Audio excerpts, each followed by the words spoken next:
चाहूंगा कि चूंकि अभी आपने मोदी का योगी आडवाणी जी का जिक्र किया और मैं जहां तक जानता हूं कि आप 2011 के बाद से और दीगर पार्टियों के बीच में रह के काम किए हैं, तो जब आपको ये मालूम था कि ये मोदी जी मुसलमानों के खिलाफ ही काम करेगा या आरएसएस मुसलमानों के खिलाफ काम करेगा, तो फिर आपने सर उसका सहयोग क्यों किया? वो आपका जो भ्रम है वो छूटेगा नहीं। मोदी और आरएसएस मुसलमानों के खिलाफ नहीं काम करते हैं। आप कितना आरएसएस को जानते हैं? ये भ्रम जो लालू यादव जैसे लोगों का भाषण सुनिएगा तो यही होगा। आरएसएस को मुसलमानों से कोई झगड़ा नहीं है। लाइए हम लिख के दे देते हैं। आरएसएस मुसलमान को मारना भगाना नहीं चाहता है। आरएसएस की विचारधारा ये कहती है कि उनका ऐसा मानना है कि आजादी से पहले, जब मुगलों के आने से पहले जो भारत था वो हिंदुओं का राष्ट्र था। उनको ऐसा लगता है कि सनातन धर्म के मानने वाले लोग, उनको मुगलों के शासन में वैचारिक तौर पर, सामाजिक तौर पर या कल्चरल तरीके से उनको दबाया गया। तो वो ये चाहते हैं कि 200 साल लगे, 400 साल लगे, मुसलमान यहाँ रहे, लेकिन वो हिंदुओं की जो अपनी सोच है, जो सनातन परंपरा है, उसके अधीन होकर रहे। ये वैचारिक लड़ाई है। राजनीतिक लड़ाई आपको लग रही है। मुसलमानों के खिलाफ की जहां तक बात है, तो मेरे भाई, यहाँ कांग्रेस का शासन था तो भागलपुर का दंगा हुआ था, आपको मालूम है ना? तो फिर काहे कांग्रेस को वोट दिए हो? लालू जी इसी भाजपा के साथ 1989 में देश में सरकार में शामिल थे, बिहार में सरकार बनी थी, तब काहे लालू जी को अपना रहनुमा बताते हो? कुछ भी कह दीजिएगा हमने गलती की, मान लीजिए हमने गलती की, मान लीजिए कि आपकी बात मान लेते हैं। आपको मालूम था ना कि कांग्रेस ने दंगा कराया था भागलपुर में, तो कांग्रेस को वोट नहीं देते हैं? देते हैं, बहुत लोग देते हैं। काहे देते हैं? बीजेपी को भी देते हैं। काहे देते हो? काहे देते हैं बताइए? सवाल पूछना बड़ा आसान है। लालू जी बीपी आप हमसे कह रहे थे, हम ना जवाब देंगे। हम पूरा कर ले, फिर आपका फिर से सवाल लेंगे और उस सवाल का जवाब भी देंगे। हम उसको अलग नहीं कर रहे, हम सवाल इधर उधर नहीं करते हैं। पहले आप समझ लीजिए कि लालू यादव, जिसको आप अपना रहनुमा मानते हैं, भागलपुर के दंगों में कौन लोग शामिल थे? सबको मालूम है कौन लोग शामिल है, किस कम्युनिटी के। उसी के साथ मिलकर आप समीकरण बनाए हैं MY, और आप दूसरे पर उंगली उठाइएगा। लालू यादव क्यों आपने किया? क्योंकि आपकी मजबूरी है कि आपके पास अवसर नहीं है, कि कोई दूसरा बेहतर विकल्प नहीं है, तो लालू जी के साथ है। इसी तरीके से जहां से हम लोग आते हैं, हम किसी बड़े बाप के लड़के नहीं हैं। आप शाहरुख खान का नाम सुने हैं? शाहरुख खान का नाम सुने हैं? बहुत बड़े एक्टर हैं ना, बहुत बड़े अभिनेता हैं। तो जब उन्होंने अपना जीवन शुरू किया, तो कुछ बुजुर्ग लोग यहाँ बताएंगे, टेलीविजन पे एक सीरियल आता था फौजी, तो फौजी सीरियल में शाहरुख खान काम करते थे। फिर जब उसमें सफलता मिली, बॉम्बे गए, तो 1-2 पिक्चर में काम किया, जो मिला पिक्चर उसमें काम किए, वो पिक्चर हिट हो गई। जब शाहरुख खान बड़े स्टार बन गए, तो उन्होंने कहा नहीं, अब मैं सिर्फ रोमांटिक पिक्चर काम करूंगा, जैसा मेरा मन है वैसा काम करूंगा। फिर वो पिक्चर हिट हो गई। उससे भी बड़े हो गए, तो उन्होंने कहा खाली यश चोपड़ा और करण जौहर का पिक्चर में काम करूंगा।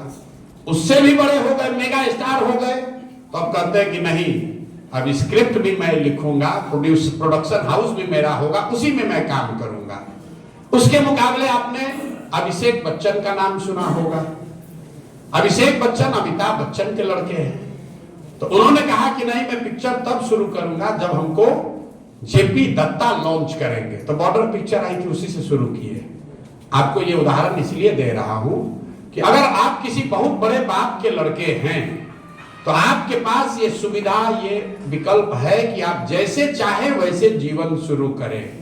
लेकिन अगर आपके बाप बहुत बड़े व्यक्ति नहीं है, आपको अपना संघर्ष करके रास्ता खुद से बनाना है, तो आपको रास्ते में जो मौके मिलते हैं वो मौका लेकर आप आगे बढ़ते हैं। लेकिन महत्वपूर्ण बात यह है कि जब मुझे अवसर मिल गया, जब पहचान बन गई, तब क्या कर रहे हैं। आपको 14 याद है, तो आपको यह भी याद रखना चाहिए कि 15 में बिहार में नीतीश लालू को लाकर मोदी को हराया भी इसी प्रशांत किशोर ने। 17 में पंजाब में अकाली और भाजपा को कांग्रेस की मदद करके हराने वाला भी प्रशांत किशोर ही है।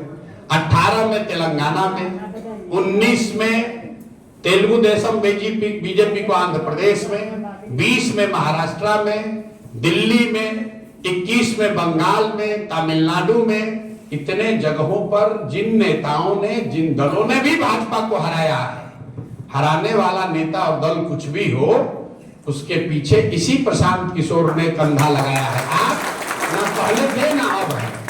पहले भी बैठ के आप आलोचना कर रहे थे, आज भी आलोचना कर रहे हैं। लेकिन जब हमारी ताकत हो गई तो हम ही आकर बिहार में गांव-गांव प्रयास कर रहे हैं, हम ही लोगों को जगा रहे हैं। ये बात ठीक है कि अगर हम 10 बरस पहले क्यों नहीं किए, तो नहीं किए तो 10 बरस लेट से भी तो हम ही कर रहे हैं ना भाई। आप तो 10 बरस पहले भी नहीं कर रहे थे और आज भी नहीं कर रहे हैं। 10 बरस पहले भी सोच रहे थे कि ऊपर वाला कोई रहनुमा भेज दे, और आज भी यही आप सोच रहे हैं कि ऊपर वाला कोई रहनुमा भेज दे। आप अपने से क्यों नहीं खड़ा हुए। अगर प्रशांत किशोर खड़े हो सकते हैं तो आप तो हमसे ज्यादा काबिल व्यक्ति हैं। आप भी तो अपने समाज के लिए खड़े हो सकते हो। हमारे बाप दादा तो कोई उद्योगपति नहीं थे, हमारे बाप दादा एमएलए मंत्री नहीं थे, हमारे दादा तो बैलगाड़ी चलाते थे। उससे ज्यादा गरीब घर से नहीं ना होंगे आप खड़े हो जाते। आप मतलब आप जैसा कोई व्यक्ति खड़ा हो जाता, हम लोग आपके पीछे चल लेते। तो हमारे बाबूजी कहते थे, जो कुछ नहीं करता है वो आलोचना करता है, उसका कोई काम नहीं, उसका काम खाली है आलोचना करना। कुछ भी होने लगा समाज में, ए भैया इसमें ही खराब है, इसमें ही खराब है। जो आलोचना करता है वो आगे नहीं बढ़ सकता। आलोचना कीजिए, लेकिन कुछ सकारात्मक काम भी कीजिए, कुछ अच्छा काम कीजिए, उसके साथ साथ आलोचना कीजिएगा तो कोई आपको गंभीरता से लेगा। नहीं, सवाल पूछने में कोई दिक्कत नहीं, आप सवाल सब पूछ सकते हैं। दूसरा सर, जैसे अभी मुसलमानों के लिए बैठे हैं, तमाम उलमा को लेके, ये अच्छी बात है, मैं इसका इस्तेमाल करता हूँ और आपको मुबारकबाद भी देता हूँ। लेकिन मेरा और एक कहना यह है, जैसे आप मुसलमानों के खैर का लग रहे हैं, अब जब मालूम हो जाएगा, फिर आएंगे तो पता चल ही जाएगा, अभी चल भी रहा है कुछ। उसके बाद हमारे दूसरे और जो टीम है, दूसरी जो पार्टी है, जैसे ओवैसी साहब है, वो भी मुसलमान की बात करते हैं, तो अगर दोनों मिलके करते तो ये मेरे ख्याल से शायद बेहतर होता कि तमाम मुसलमान एक जगह आ जाते। पहली बात कि आप क्या करते हैं साहब, क्या करते हैं, पढ़ाते हैं, अब शिक्षक है जी।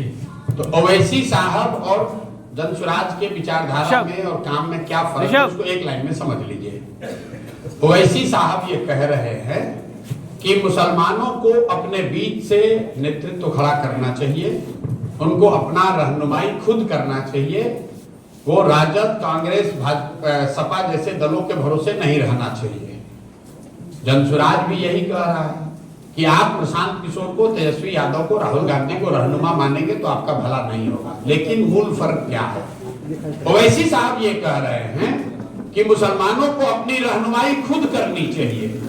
प्रशांत किशोर जनसुराज ये कह रहा है कि मुसलमानों को अपनी रहनुमाई खुद करनी चाहिए, लेकिन उन हिंदुओं के साथ मिलकर करना चाहिए जो विचारधारा के आधार पर आपके साथ चलने को तैयार है। क्योंकि अगर नहीं करोगे तो आप हो जाओगे 20, हिंदू हो जाएगा 80, तो जीवन में कभी हरा नहीं पाइएगा। हमने जो फॉर्मूला बताया कि जब 50% हिंदू आपके साथ चलना चाहता है तो उसको धक्का देके बाहर काहे भगा रहे हो, और अगर भगाओगे तो आप किनारे हो जाओगे, आप हारोगे। फिर समझ में आई बात, शिक्षक है ना तो मैथमेटिक्स समझ में आता है ना। चुनाव मैथमेटिक्स गणित भी है। 20% आदमी कितना भी हल्ला कर ले वो 80 को नहीं हरा सकता है, लेकिन 20% आदमी, 20% का समाज अगर आधे हिंदुओं के साथ मिलकर ताकत बना ले तो भाजपा को हराया जा सकता है। तो आपको तय करना है कि आपको हल्ला करना है, ताली बजाना है कि चुनाव जीतना है। अगर चुनाव जीतना है तो जनसुराज का रास्ता है, और सिर्फ खाली मुसलमानों की मजलिस लगानी है तो उसके लिए ओवैसी साहब हमसे ज्यादा बढ़िया तकरीर कर सकते हैं।